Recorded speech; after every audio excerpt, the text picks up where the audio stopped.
Hello বন্ধুরা, আমি সৈকত চলে এসেছি আবার একটা নতুন ভিডিও নিয়ে। আমি বলেছিলাম যে আমি একটা হলিউডের সিনেমা রিভিউ করব, কারণ আমি অনেক দিন হলো হলিউড মুভি রিভিউ করিনি। তো যা একটা একটা ভালো মিষ্টি গল্প দেখলাম, যার সময়সীমা হচ্ছে 1 ঘন্টা 40 মিনিট, মানে বেশিক্ষণ 2 ঘন্টা সময় বরবাদ করতে হবে না। আপনার হাতে 1 ঘন্টা থাকলে আপনি এই সিনেমাটা পুরোপুরি উপভোগ করতে পারবেন। এটা একটা ফ্যামিলি ড্রামা মুভি, বা বলতে পারো চাইল্ড বেস মুভি, মানে একটা ছোট বাচ্চা নিয়ে গল্পটা। দ্য আনব্রেকেবল বয়, মানে একটা ছেলের, বয় মানে বালক, একটা আনব্রেকেবল মানে কি, ভাঙা, না ভেঙে যাওয়া, অভঙ্গ বালক। হ্যাঁ, তো এখানে মানে বলতে চাইছে একটা যে ছেলে আছে তার শরীরে হাড়গুলো একটা একটা করে ভাঙে, কিন্তু সে মন থেকে ভাঙে না। হ্যাঁ, তার জীবনে অনেক, জীবনে তার জন্ম থেকে তার হাড় একটা পর একটা ভাঙতে থাকে, কিন্তু তার অভঙ্গ শরীর, সেটা নিয়ে গল্প। আর তাছাড়া ছেলেটা নিজের একটা আলাদা জগৎ আছে, মানুষের জগতের সাথে তার জগৎ ম্যাচ করে না, এবং তার বাবা তাকে ঠিক মতন তার সাথে আন্ডারস্ট্যান্ডিং করে না। পরে কি আন্ডারস্ট্যান্ডিং হয় ভালোভাবে, তার বাবা তাকে বুঝতে পারে, সেটা জানতে গেলে আপনাকে এই মুভিটা দেখতে হবে। তো এই মুভিটা কিন্তু অরিজিনাল গল্প নিয়ে তৈরি। জন গুন এই সিনেমাটার লেখক এবং ডিরেক্টর দুটো একসাথে করেছে। হ্যাঁ, তাছাড়া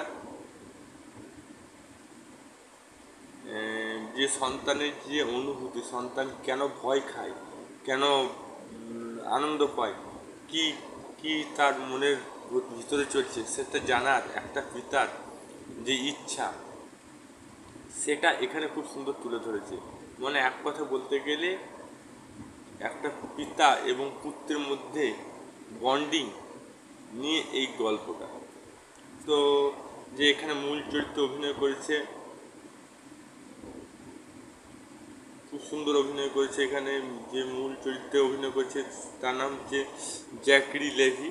লেভি খুব সুন্দর অভিনয় করেছে এখানে। সে একটা ছেলে অভিনয় করেছে যা চাকরি করতে একদম ভালো লাগে না, তার কাছে ফ্যামিলিটাই ইম্পর্টেন্ট, চাকরির চেয়ে বেশি ফ্যামিলিকে প্রাধান্য দেয়। এবং সে একটা মেয়েকে ভালোবাসতো এবং তাকে প্রথমে তার সাথে থাকে, এবং পরে তার সন্তান হওয়ার পর তাকে বিয়ে করে চাচ্ছে গিয়ে, এবং তার দুটো সন্তান হয়। প্রথম সন্তানটা শারীরিক দিক থেকে খুবই দুর্বল। হ্যাঁ, কিন্তু মনের দিক থেকে অন্য ধরনের, কারণ তার ছেলেটা অন্য ধরনের হয়। সে অন্য জগতে চলে যায়, পৃথিবীতে থাকে কিন্তু তার চিন্তা ভাবনা বড়দের মতো। বাড়ির লোক বুঝতে পারতো না সে এরকম কেন করে। হ্যাঁ, তার মাথার টুপিটা আমার খুব ভালো লেগেছে। সব সিনেমার সবচেয়ে মজা লেগেছে টুপিটা, আমারও খুব ইন্টারেস্টিং লেগেছে, বাচ্চাটা খুব ইন্টারেস্টিং। হ্যাঁ, যে মাথায় কচ্ছপের মতো একটা টুপি আছে, গল্পের মধ্যে খুব ভালো।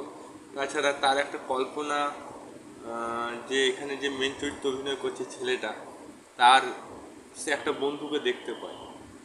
হ্যাঁ, অদৃশ্য মানুষ, যেখানে অন্যরা দেখতে পায় না সে দেখতে পায়।